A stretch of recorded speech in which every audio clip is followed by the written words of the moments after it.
Oi, pessoal, tudo bem? Como vocês estão? Então, como eu comentei com vocês na aula passada, né, nós finalizamos os nossos conteúdos da apostila. Na aula de hoje, nós vamos fazer apenas as correções de todas as atividades que vocês já realizaram. Então, peguem a apostila de vocês e acompanhem a correção comigo. Nós vamos começar lá na página 36, os exercícios do número 1 ao número 4. Na página 42, no Organize as Ideias.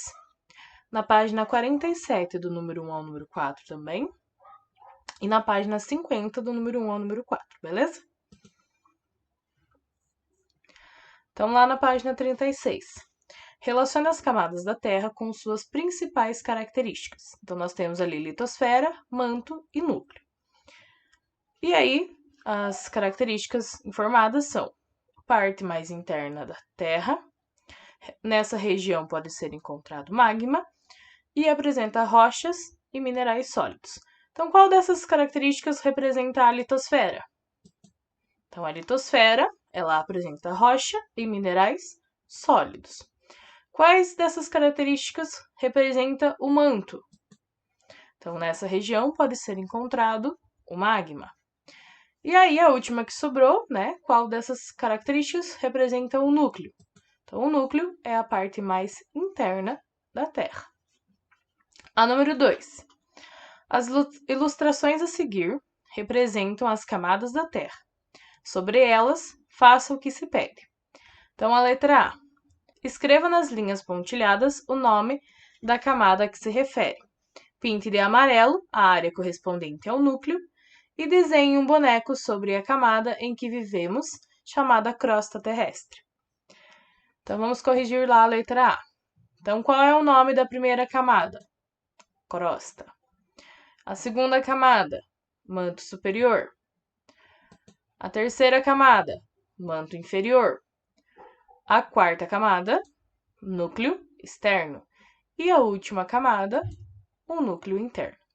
E aí, vocês teriam que pintar de amarelo a parte correspondente ao núcleo. Então, vocês iriam pintar de amarelo essa última partezinha aqui e esta parte aqui, tá? Que são as partes que correspondem ao núcleo.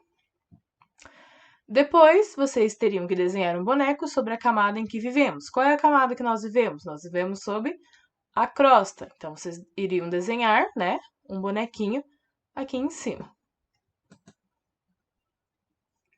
Número 3. Em abril de 2015, a Petrobras concluiu a perfuração do poço de petróleo com a maior profundidade da costa brasileira.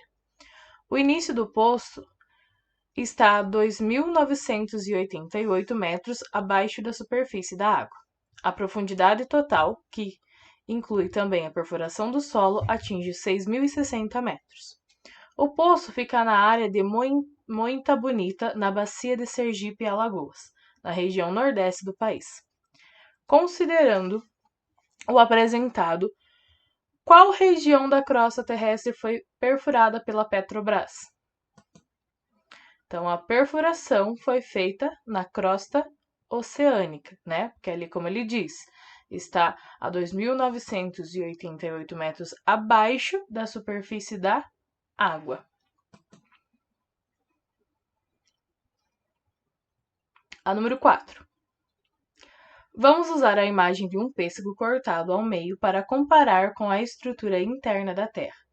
No pêssego, vemos a casca, a polpa e o caroço.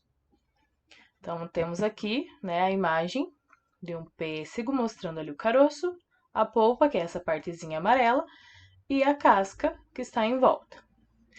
Letra A. Qual das partes do pêssego pode ser comparada com a crosta? E por quê?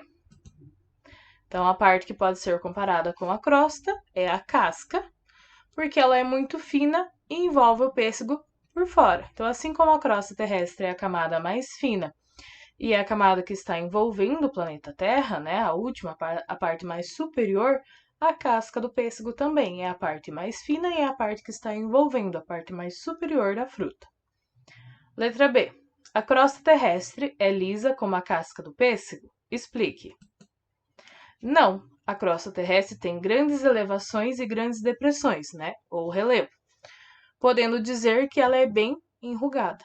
Então, diferente da casca do pêssego, que é lisinha, a crosta terrestre ela não é lisa, ela tem ali elevações e relevos. Letra C. Qual delas constitui a maior parte da fruta? Na Terra, qual região constitui a maior parte da massa do planeta? Então, a maior parte na fruta é a polpa. E na Terra, a região correspondente é o manto. Então, das camadas maiores que nós temos, a maior é o manto. Letra D. Para representar mais corretamente o interior do planeta, a posição do caroço precisa ser corrigida. Desenhe de que modo ele deveria estar posicionado. Então, vocês teriam que desenhar esse caroço representado no centro da fruta para representar o núcleo, né? No nosso planeta, o núcleo está bem no centro, bem no meio do planeta. Aqui, o caroço ele não está centralizado, né? Vocês podem ver aqui que ele não está centralizado. Então, para representar isso, vocês têm que desenhar esse caroço, né? Como se ele fosse o núcleo, bem no meio da fruta. Eu não fiz o desenho aqui, mas vocês vão representar aí na casa de vocês, aí na apostila de vocês, tá? Então, lá na página 42, no Organize as Ideias. Complete a tabela abaixo com os dados que faltam. Então, nós vamos ter aqui 3 tipos de rochas, quais são as origens dessas rochas e alguns exemplos, tá? Então, a primeira rocha que nós temos ali é a rocha magmática. E só temos uma dica aqui de origem, né? Que é acúmulo e consolidação dos sedimentos. Então, qual é a rocha que se forma a partir de acúmulo e consolidação dos sedimentos? É a rocha sedimentar, né? Então, se nós já temos ali magmática e a sedimentar, qual que está faltando? Então, está faltando as rochas metamórficas, né? Então, a origem da rocha sedimentar nós já sabemos que é por acúmulo e consolidação de sedimentos. Qual é a origem da rocha magmática? Então, a rocha magmática, como o nome já diz, ela vem do magma. E a metamórfica, ela vem da transformação de rochas magmáticas ou rochas sedimentares. Então, as metamórficas elas podem se formar tanto das rochas sedimentares quanto das rochas magmáticas. E agora alguns exemplos. Então, exemplo de rocha magmática: o basalto e o granito. Exemplo da sedimentar: arenito e calcário. E o exemplo da metamórfica: gneiss e o mármore. Então, agora na página 47. A imagem abaixo representa diferentes horizontes do solo de uma determinada região. Observe-a respondendo as perguntas a seguir, tá? Então, cada faixa de solo, cada faixa de terra de coloração diferente que nós temos assim, ó, nós chamamos isso de horizonte do solo, tá? Então, ele quer saber qual é a camada mais antiga. É a camada E, a D, a C, a A, a B ou a A? Então, a camada mais antiga é a camada que está mais abaixo, né, que tem a maior profundidade, então é a camada A. Considere que a glauconita é um mineral esverdeado. Qual das camadas identificadas na foto poderia ser formada por esse mineral?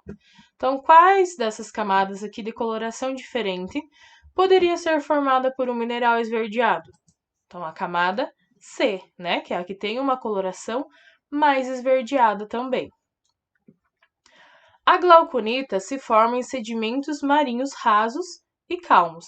Considerando essa informação, como poderia ter sido há milhares de anos o local onde os sedimentos se depositaram? Então, a região poderia ser um mar pouco profundo e com águas calmas. A número 2. Sobre as rochas, complete as frases de modo a torná-las corretas. Então, a letra A. Os seres humanos pré-históricos usavam para fazer instrumentos que seriam facas. Então, o que os seres humanos pré-históricos usavam como instrumentos que serviam como facas? As rochas. Letra B. Vestígios de um organismo que viveu há milhares ou milhões de anos recebem o nome de fósseis. Letra C. A primeira etapa do processo de formação de rochas sedimentares recebe o nome de e corresponde ao acúmulo de sedimentos que formam que foram transformados pela ou pelo. Então, o que é ali no primeiro espaço? Sedimentação. Eles são transformados pelo quê?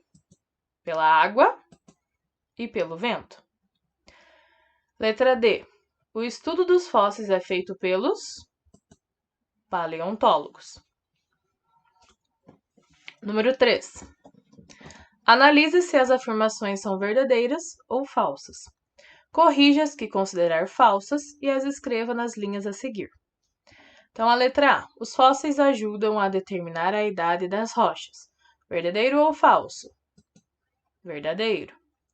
Letra B. Durante o período da Pedra Lascada, havia uso de objetos de cerâmica. Verdadeiro ou falso? Falso, né? Durante a Pedra Lascada, eles ainda não utilizavam objetos de cerâmica, apenas objetos feitos de pedras. Letra C. As rochas sedimentares podem apresentar estratos. Verdadeiro ou falso? Verdadeiro. Letra D. Pegadas de animais do passado podem se tornar registros fósseis. Verdadeiro ou falso? Verdadeiro. E letra E. As cerâmicas são produzidas com argila. Verdadeiro ou falso? Verdadeiro. Então, a única opção falsa que nós temos ali é a letra B. Então, agora nós vamos corrigir, né? Como que nós vamos corrigir essa afirmação, deixando ela de forma correta? Então, nós temos duas formas que nós podemos corrigir essa frase, tá? Podendo ser, durante o período da Pedra Polida ou Neolítico, havia o uso de objetos de cerâmica. Ou, durante o período da Pedra Lascada, havia o uso de objetos de pedra ou de objetos de pedra lascada, tá? Podemos corrigir essa afirmação de duas formas. A número 4. Volte à página 46 e analise a ilustração que representa a distribuição dos diferentes tipos de fósseis entre os horizontes de rochas. Dos organismos retratados na imagem, identifique o mais antigo, isto é, aquele que viveu na Terra há mais tempo. Explique como você chegou a essa conclusão. Então, para responder essa questão, primeiro nós temos que voltar lá no esqueminha da página 46, tá? Então, esse esqueminha aqui, ele está mostrando diferentes horizontes aqui, né, nessas rochas. E em cada horizonte nós temos diferentes tipos de organismos que ficaram fossilizados ali. E aí ele quer saber qual desses organismos é o mais antigo e como que a gente chega nessa conclusão. Então, o organismo mais antigo é o trilobita, porque seus fósseis são encontrados nas camadas mais profundas de sedimento. Essas camadas foram as primeiras a se depositar e, portanto, são as mais antigas. Então, o trilobita, que é esse organismozinho aqui, que é encontrado na última camada, na camada mais profunda. Então, nós temos como concluir que ele é o organismo mais antigo, porque ele está presente somente na primeira, né, a primeira camada que se formou, ou na última camada, indo, né, de cima para baixo, a última camada, a camada que está mais profunda, que está mais abaixo. Se ela é a última camada, isso quer dizer que ela foi a primeira a ser formada. E se ele está aqui, né, ele viveu junto, né, viveu junto na mesma época que essa camada se formou. Então, nós podemos concluir assim que esse é o organismo mais antigo do que os demais que estão nos outros horizontes de rocha. Agora, lá na página 50. A canção Planeta Água, de Guilherme Arantes, já se tornou um ícone da importância da água no nosso planeta. Analise atentamente um trecho da letra dessa canção. Então, tem ali um pequeno trechinho da canção ali do Guilherme Arantes. Agora, resolva as questões a seguir com base nos seus conhecimentos e na análise do trecho da letra da canção. Letra A. Escreva uma das importâncias da água para os seres vivos citados na canção. Então, uma das importâncias que nós podemos citar da água é matar a sede e também fertilizar o solo. Então, a letra B. Qual é o nome dado à camada da Terra na qual estão as águas? Cite exemplos próximos da região onde você mora que fazem parte dessa camada. Então, a camada onde está todo o conjunto de águas do nosso planeta se chama hidrosfera. E o exemplo que nós podemos dar aqui da nossa região, né, são rios, lagos, lagoas, nascentes, né, e etc. Não podemos citar mares e oceanos, porque infelizmente não temos aqui próximos da nossa região. Número 2. Qual é a importância da atmosfera terrestre para a manutenção da vida do planeta? Então, a atmosfera, ela protege os organismos da exposição a níveis arriscados da radiação ultravioleta. Contém os gases necessários para os processos vitais de respiração celular e fotossíntese, e fornece a água necessária para a vida. Número 3.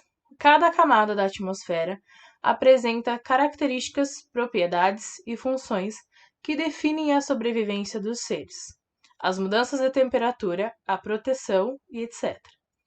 Determine quais seriam os efeitos causados nos seres vivos da Terra caso a estratosfera não existisse.